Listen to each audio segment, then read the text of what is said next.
Conjugare, Centro Português de Apoio à Pesquisa Científica e à Cultura. Acreditamos que as ciências e as artes mudam o mundo.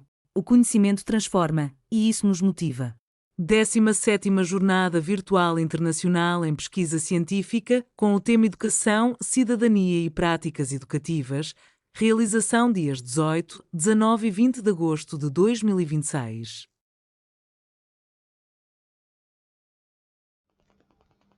Olá pessoal, sejam todos bem-vindos ao meu vídeo. Meu nome é Nicolas Brandão, sou historiador formado pela Universidade do Estado do Rio de Janeiro e hoje vou apresentar a pesquisa intitulada como Quando a Exposição Sai do Museu, Divulgação Científica, História da Ciência e Itinerância em Territórios Escolares. Esse trabalho resulta da minha monografia de especialização em divulgação e popularização da ciência pela Fiocruz, sob a orientação do professor Douglas Falcão. A pesquisa nasceu de uma experiência durante minha atuação como bolsista no Museu de Astronomia e Ciências Afins, onde fiz parte do grupo de pesquisa A Expansão para Dentro, a Companhia Estrada de Ferro Dom Pedro II e as associações técnico-científicas no Brasil Oitocentista, coordenado pelo professor Pedro Marinho, na coordenação de História da Ciência e Tecnologia. Atualmente sou mestrando em Divulgação da Ciência, Tecnologia e Saúde pela Fiocruz e também faço parte do grupo de pesquisa Museus e Centro de Ciências Acessíveis, coordenado pela professora Jéssica Norberto. A pesquisa parte de uma inquietação, né? Então, durante a circulação dessa exposição, eu percebi que ela deixava de existir apenas como um produto de divulgação científica ou um produto museológico e passava a ocupar as escolas, né, dialogando com professores, estudantes, com a comunidade escolar em si e diferentes territórios. Né? Isso levou a perguntar o que acontece quando uma exposição sai do museu. Né? Será que ela continua comunicando ciência da mesma forma ou a itinerância produz novos sentidos? Né? Então é importante compreender por que essa pesquisa ela é relevante, né? Embora os museus de ciência tenham ampliado suas ações de divulgação científica nas últimas décadas, o acesso a esses espaços ainda é marcado por muitos atravessamentos. É bastante desigual. Né? Então, um estudo de autoria de Sônia Mano e colaboradores, realizado entre os anos de 2005 e 2017, que contou com mais de 8.700 visitantes de museus no Rio de Janeiro, mostra que esses espaços continuam sendo frequentados por pessoas com maior escolaridade e renda. Os visitantes também são majoritariamente brancos, em uma proporção superior à observada na população brasileira. Os dados também mostram que fatores como gratuidade e baixo custo são decisivos para ampliar a participação do público, né, indicando que barreiras econômicas ainda limitam o acesso aos museus. E essa desigualdade ela também aparece na distribuição territorial dessas instituições. Né?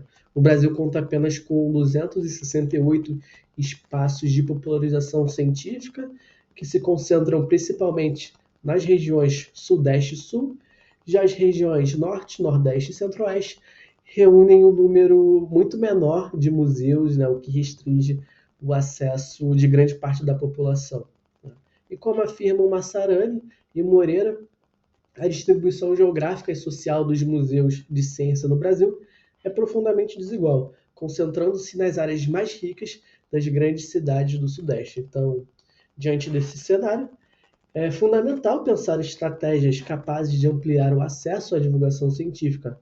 E como defendem Douglas Falcão e colaboradores, é necessário reconhecer essas desigualdades no acesso e construir oportunidades voltadas para públicos diversos, fortalecendo o diálogo entre as instituições e os territórios onde elas atuam. Então, é justamente nesse contexto que se insere esta pesquisa, né, investigando o potencial das exposições itinerantes como estratégias de democratização do acesso ao patrimônio científico, histórico e cultural. Então, a partir de todo esse contexto e dessa inquietação, né, eu formulei a seguinte questão: como compreender a trajetória e os sentidos dessa exposição itinerante à luz dos referenciais contemporâneos da divulgação científica, né? O objetivo não foi avaliar se a exposição era boa ou ruim, né? O objetivo foi revisitar essa experiência utilizando ferramentas analíticas desenvolvidas posteriormente durante a minha formação em divulgação científica. Essa exposição ela foi criada em 2013, né? Nasce então dessa articulação entre pesquisa histórica, educação patrimonial e divulgação científica, né? Tinha como objetivo aproximar diferentes públicos da história da construção da segunda seção da Estrada de Ferro Dom Pedro II, né? Então mostrando, né, não apenas os avanços técnicos e científicos envolvidos nessa obra, mas também aspectos sociais frequentemente invisibilizados, como o papel da escravidão, do trabalho escravizado na construção da infraestrutura ferroviária brasileira. Então, desde a sua criação, a exposição ela passou por diferentes formatos e espaços de circulação. Inicialmente, ela foi apresentada ali no Museu Casa da Era, em Vassoura, e percorreu outros equipamentos culturais do município, né? Participou de eventos científicos e de ações de educação patrimonial e posteriormente ganhou uma versão digital, ampliando o seu alcance para além da visita presencial. Inclusive, fica aqui meu convite para que todos vocês acessem o site institucional do MAIST e visitem essa mostra e olhem também outras exposições. É um site muito legal, né? E apesar dessa trajetória, a circulação da mostra ela se concentrou em grande medida em instituições localizadas nas áreas centrais da cidade, né? Então, a equipe do projeto, né, reconheceu essa limitação e passou a discutir estratégias para ampliar o alcance territorial e aproximá-la de públicos que são historicamente pouco atendidos pelas instituições museais, né? Então esse movimento ele resultou em 2023 a retomada da exposição por meio de uma parceria entre o MASH e a Prefeitura de Vassouras. E a partir desse acordo foi estruturado todo um plano piloto que levou a exposição para escolas públicas distribuídas por diferentes distritos, incluindo comunidades rurais e localidades afastadas dos centros urbanos. Então, mais do que simplesmente transportar só os painéis expositivos, né, foi uma exposição itinerante que exigiu adaptações constantes às realidades de cada escola, tanto em relação à infraestrutura, quanto às estratégias de mediação, né? Em cada território, a exposição passou a dialogar com as experiências, as memórias e referenciais locais, especialmente aqueles relacionados, né, ao patrimônio ferroviário, né? Então, tornando a divulgação científica um processo, né, construído coletivamente entre pesquisadores, educadores e comunidade, né? Então, essa experiência ela demonstrou que a itinerância pode ser uma ferramenta voltada para ampliar o acesso ao conhecimento científico e histórico, mas também revelou também grandes desafios logísticos e institucionais e por que não pedagógicos também, né, envolvidos em levar o museu para além dos limites de seus próprios muros. E os objetivos específicos envolvem dar visibilidade analítica à experiência da exposição itinerante, sistematizando sua trajetória e contribuindo para o debate sobre práticas institucionais de divulgação científica na área da história da ciência brasileira, identificar elementos expositivos e estratégias comunicacionais presentes e ausentes adotadas, discutir limites e potencialidades da itinerância já realizada. Por isso eu dialoguei principalmente com os modelos de comunicação pública da ciência de Lewis Stein e Brossard. Também mobilizei Rupert Greenhill e também Milene Chiovato para falar um pouco sobre mediação e educação museal e autores que discutem a apropriação social da ciência. Esses referenciais permitiram analisar o conteúdo da exposição, mas eu acho que principalmente olhar as formas de como essa exposição se comunica com seus públicos. A pesquisa ela tem uma abordagem qualitativa, né? Eu analisei 9 painéis que compõem a mostra, né? Observando seus textos, imagens, estratégias comunicacionais. Em seguida, confrontei esses elementos com as categorias analíticas da divulgação científica, né? Buscando entender quais modelos estavam presentes ou ausentes. De maneira geral, eu observei que a exposição apresenta uma predominância de características associadas ao chamado modelo de déficit, ou seja, né, privilegia a transmissão de informações produzidas pelos especialistas no seu texto, mas também identifiquei potencialidades importantes relacionadas, né, ao território, à memória e ao patrimônio, né? Especialmente porque a exposição ela circula por escolas públicas do município de Vassouras, né? Um dos painéis articula também diretamente ferrovia, capitalismo e escravidão, acho que é algo que me chamou muita atenção, e isso, de certa forma, rompe com uma tradição historiográfica que associa o desenvolvimento tecnológico apenas ao progresso.